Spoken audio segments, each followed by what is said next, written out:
When it comes to preparing your taxes, the idea of tax credits and tax deductions can be music to any taxpayer's ears. That's because both are used to lower the amount of taxes someone owes to the government. While they're both worth getting excited over, it's important to understand the fundamental difference between these two terms. So what are tax credits? Simply put, tax credits are reductions on the amount of actual tax owed. Tax credits in no way affect your tax bracket or taxable income. Instead, think of these as reductions that come after the fact.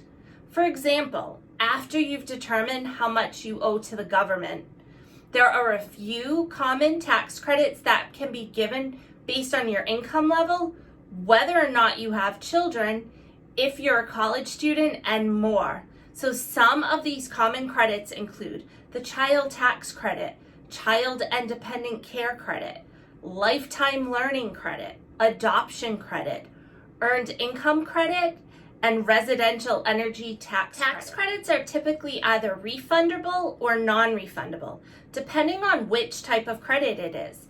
This will affect how much you'll receive back on your tax refund. Refundable tax credits are tax credits that allow you to be refunded the remaining unused portion of a credit. For example, say you owe $900 in taxes, but your eligible child tax credit is worth $2,000. Not only will this cover the $900 you owe in taxes, but you'll also be refunded the remaining $1,100. Now, alternately, non-refundable tax credits will only cover the taxes you owe up to the credit limit. If there is no more in the credit amount than what you owe, you do not receive the excess amount in the form of a tax refund. For example, if you owe $900 in taxes and your tax credit is worth up to $2,000, the $900 will be covered, but you will not receive the additional $1,100. Now, let's look at what tax deductions are.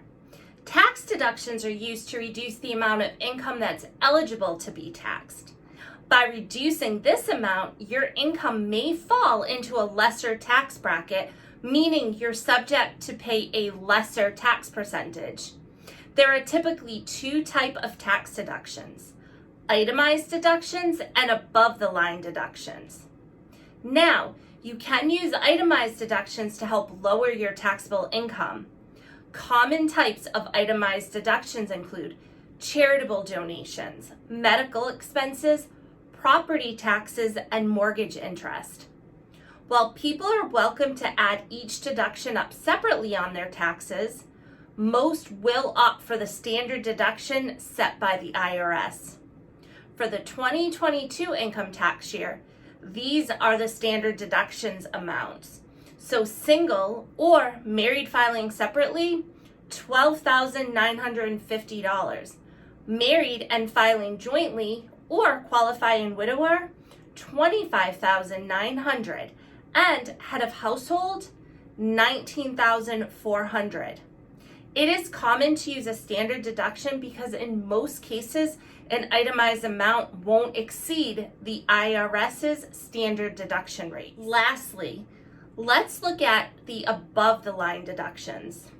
These are used to reduce your adjusted gross income, or AGI, which can qualify you for certain itemized deductions and tax credits. Your adjusted gross income is determined by subtracting above-the-line deductions from your gross income. This lower AGI can then allow you to claim important tax credits or deductions that may be dependent on income levels. Some common above-the-line deductions include educator expenses, student loan interest, deductible IRA contributions, and moving expenses for armed forces members. Tax credits and tax deductions can both greatly benefit taxpayers, especially when they work in tandem.